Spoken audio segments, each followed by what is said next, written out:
it's actually surprising those that are pretty negative towards Brie Larson and at least certain parts of the MCU have become very hyperbolic of how, quote, bad Loki is. And again, it's only one episode. Now, I myself am sort of midway. I think it's a mediocre episode, but I don't think it's terrible. So we're going to review some reactions to the episode and just note a lot of problems. Just at the basic level, even if you don't like Loki, the criticisms of it are pretty terrible. So let's begin with one place on the EFAP where apparently Loki has destroyed the MCU. It's destroyed everything. It's just crazily stupid. But then one of the people on the EFAP makes a fundamental mistake and then they just skip over it and don't care. Just to be clear, nuts. because this is what is really breaking anything. Everything that has ever happened in the Marvel Cinematic Universe could not have ever happened any other way. No character ever made any choices. If for whatever reason there was some kind of a deviation from the timeline, which as far as we know can't even be possible in a lot of circumstances, then they get captured by the TCA, they get vaporized, and then the timeline is reset so they could try again. Yeah. And this happens, we don't know if this has happened once, twice, no times, well, presumably it's happened a lot of times. Well, that's the thing. Between 0, 1, infinity, like we have no idea. TCA, TVA, whatever, it doesn't matter. They're space Nazi fascist evil people.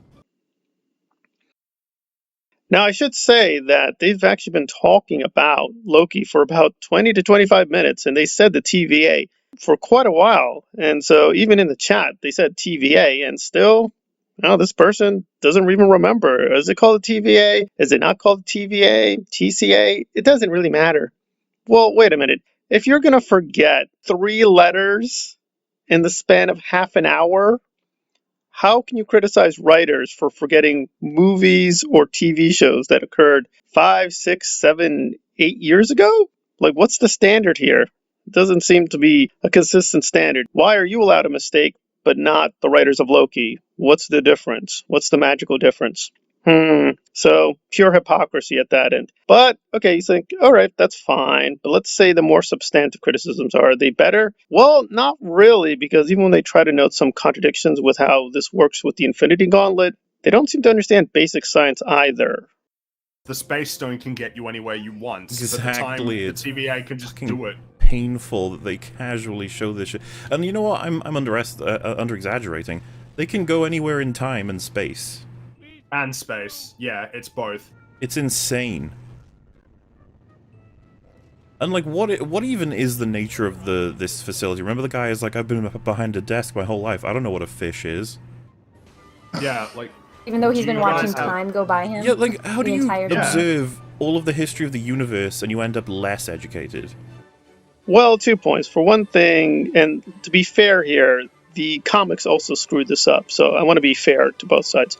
Space and time are not separate. If you know basic physics, you understand time and space are the same thing. So they did screw up in the comic as well by giving 2 gems for space and time. That doesn't make any sense. Space and time are the same thing. If you know basic physics after Einstein, you'll realize space and time are the same thing. They're one. So you don't have one without the other. So it's not as if they're manipulating one and they're manipulating something else. They're manipulating the same thing. People on the EFAP don't even know physics. And again, they keep appealing to that, saying, how can this make sense? This does not make sense with cause and effect. Well, do you understand how cause and effect works? Believe me, I've studied it for 20 years in philosophy of science. It's really hard to understand causation, and there are a lot of big books written on the subject. They're still no closer to understanding it. I'm not going to be very impressed by a couple of idiots who just take notes about one episode on an MCU show and think they know everything about quantum physics, and clearly they don't know anything, so it's not very impressive to, quote, find a logical contradiction in a fictional work. Doesn't make a lot of sense. Now, as far as that bureaucrat, well, we don't know what he does. Maybe he just takes forms all day and just passes it on to some other person. Why would they know fish? Why would they know anything? They could just know their basic task. They do their basic task, and that's all they do. That's it. Again, it's no big problem. They do raise at least one legitimate point I'll acknowledge, which is that too much of the show is anthropocentric. Everyone in the TVA is acting as if they're humans, right?